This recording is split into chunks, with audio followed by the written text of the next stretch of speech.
By the time you watch this, the coronation of King Carney will be complete.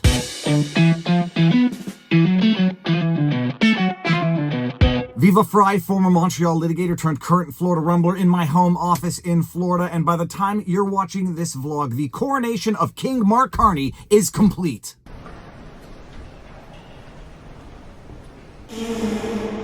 Dearly beloved, For those of you who don't know, a few months ago, Justin Trudeau announced his intention to resign after a robust national leadership race that saw the anointment of none other than non-MP, WEF, Davos-speaking globalist whore, Mark Carney. This man was quite literally plucked out of nowhere to some extent, although he's always been in the back scenes to a greater extent, advising Justin Trudeau for the better part of 5 years. This man was the governor of the Bank of England. He spent the better part of the last decade living outside of Canada. He has never been a member of parliament, and he comes in and waltzes in and gets over 85% of the vote, but there's a caveat to that. Now, first things first, I did a vlog earlier this week breaking down the entire situation. If you haven't seen it, go check it out. But I didn't know something when I made that vlog, that King Carney is Chrystia Freeland's son's godfather. I actually have known Mark for a very long time. Both of us are from Northern Alberta.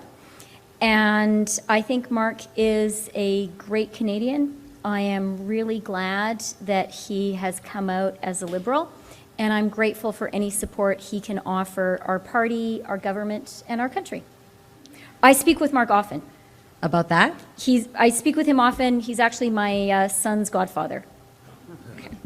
Yes, during the leadership race debates up in Canada, what looked like a foreign soap opera, I actually said, my goodness, the only reason Karina Gould and Chrystia Freeland are in this race is to make Mark Carney look good by comparison. I had no idea the degree to which that was true when I said it, because I swear to you, I did not know that Mark Carney was actually Chrystia Freeland's son's godfather. That's what a tightly knit group of corrupt jackasses this entire group is. People, it's a clique, and we ain't in it. Viva Fry at the Viva Fry. The only reason at Karina Gould, at C.A. Freeland, and at Frank Bayless are in this, quote, liberal, end quote, leadership, quote, race, end quote, is to make that piece of shit globalist whore, 3 passport-carrying motherfucker at Mark J. Carney look good by comparison. Canada is so screwed. Hashtag sorry, not sorry for the expletives, but when I tweeted that, I actually didn't know, and much to my own disappointment, how the heck did I not know this, that Chrystia Freeland had named Mark Carney the godfather to her son, and she's in the race, racing against the godfather of her son. This was a leadership race set up to see the anointment of Mark Carney, and when I say he got over 85% of the vote, when you realize that they had literal minors, and no, I don't mean the hard-working mineral extractor minors, I mean under 18 minors voting in that leadership race, which saw 152,000 registered Liberals determine the fate of the country, you're going to understand just how absurd this anointment is. These are the literal leadership vote rules of the so-called Liberal Party of Canada. You go over to Section 2, Registered Liberals, Section 2.1, Eligibility to vote. To vote in the leadership vote, a person must be a registered Liberal as of 5 p.m. Eastern on January 27, 2025, the cutoff date. Section 2.1.2, the criteria to register as a registered Liberal include 1, being 14 years of age, and 2, a Canadian citizen, permanent resident, or person with status under the Indian Act. Now, I would like to know the demographics of the 152,000 votes that determined the future of the country of Canada. How many of them were under the age of 18? How many of those minors were not even citizens but permanent residents that got to vote for the leadership race to anoint King Carney as King of Canada? A lot of alliterations there. And alas, as at the time of shooting this vlog, today is the day that King Carney gets anointed, but that didn't stop the WEF from updating their webpage earlier this week. From the website of the World Economic Forum, Mark Carney looking all stunning and smolder on the left. Prime Minister Designate, Office of the Prime Minister of Canada. Mark is also chair at Brookfield Asset Management. 1988, Bachelor's in Economics, Harvard University. 1993, Master's in Economics. And 1995, Doctorate in Economics, Oxford University.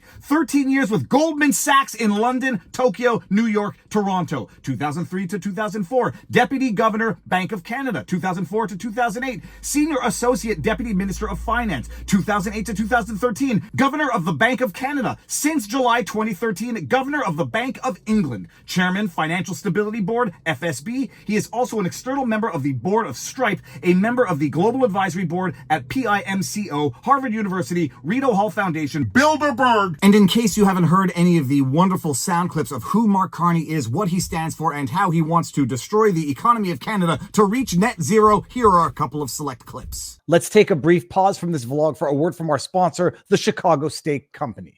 Anybody who has watched my channel for any period of time knows that I absolutely love red meat, and I love the red meat that comes from the Chicago Steak Company. And right now, Chicago Steak Company has an unbeatable offer exclusively for my viewers at mychicagosteak.com/Viva. With that code, you will receive 4 bourbon sirloin steaks, a bottle of their signature steak seasoning, and free shipping on your first order of over $199. That means those beautiful, tender, deliciously seasoned steaks with the best possible flavor. Chicago Steak Company's premium cuts, from their beautifully marbled ribeyes to their perfectly aged New York strips, are exactly what you need for your holiday spread to impress your guests and family. All you need to do is head over to chicagosteakcompany.com/Viva. Place your first order of $199 or more to unlock this offer. You will receive 4 free bourbon steaks, a signature steak seasoning, and free shipping of your order right to your front door. You get Chicago Steak premium cut, aged to perfection steaks, 4 free bourbon steaks, the bottle of their signature sauce, free shipping on $199 or more, 100% satisfaction guaranteed, quality you can trust with every order. Each steak is flash frozen, vacuum sealed,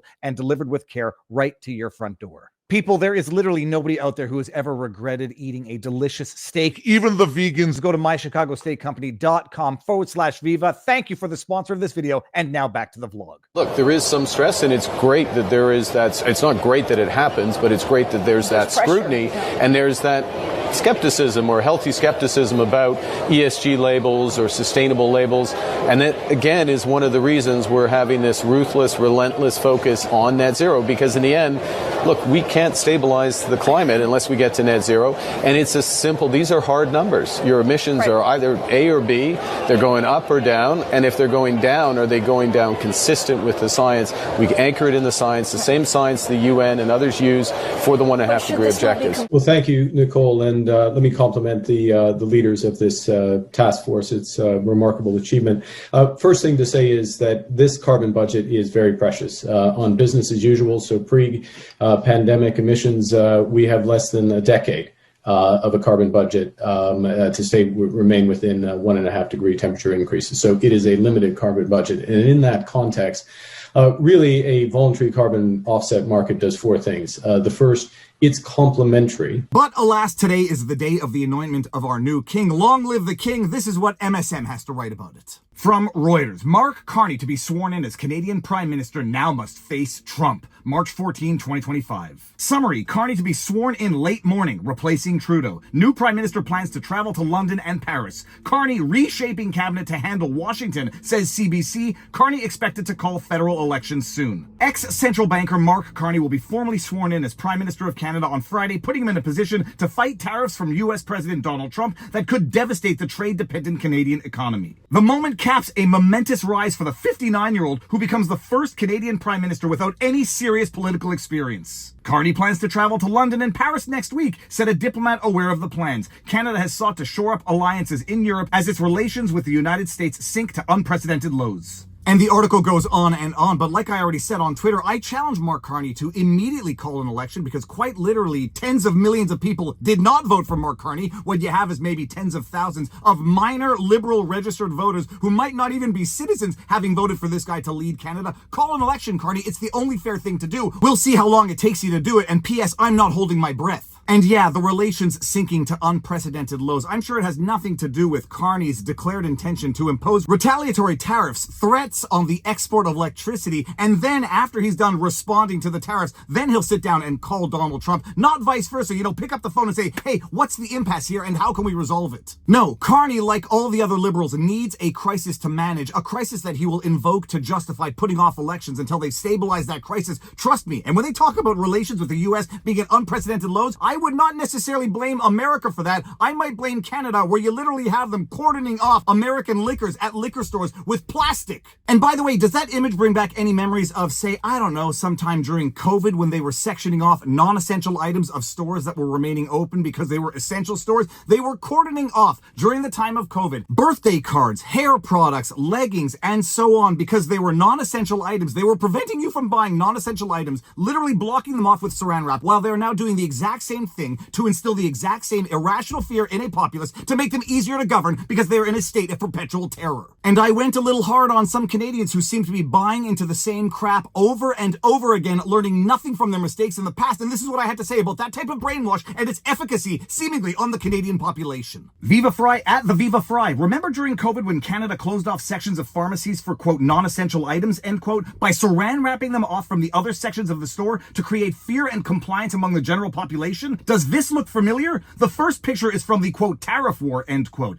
closing off American alcohol with saran wrap. The following three are from COVID. If you fall for this, you are a fucking idiot who has learned nothing from the past. Your government does not like you. Your government has nothing but contempt for you. And if you are stupid enough to fall for this again, they are right to have nothing but contempt for you. Hashtag sorry, not sorry for swearing again, because I mean every word of it. If people are stupid enough to fall for this again, they deserve exactly what they get. If they are stupid enough not to pressure Carney to hold an election immediately, because 38 million people are not going to be held hostage by 152,000 votes, some of which might be non-citizen minors, then my goodness, you get what you tolerate. And Canadians, you have been tolerating for a very long time. And by the way, before I forget, have you subscribed and turned on notifications? It takes 5 seconds and it's free and it's the easiest way to support the channel. Go do it. It's right down there, bro. Subscribe, notifications turned on. But more important than anything, exercise, eat healthy, sunlight, talk to people in real life, and now you know your vlog. Peace out, peeps. Booyah! What is the role of offsets in the context of a 1.5 degree climate ambition?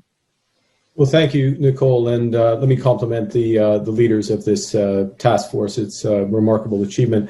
First thing to say is that this carbon budget is very precious. On business as usual, so pre-pandemic emissions, we have less than a decade of a carbon budget to remain within 1.5 degree temperature increases. So it is a limited carbon budget, and in that context, really a voluntary carbon offset market does four things. The first, it's complementary, I underscore that, complementary to companies' efforts to reduce absolute emissions. Companies' responsibility, first and foremost, is to reduce their absolute emissions. And as the report says, they need to first reduce, then report, including net zero plans. And I'm sure we'll get into the specifics of that. And then, only then, look to offset. The second thing that this does is it is catalytic.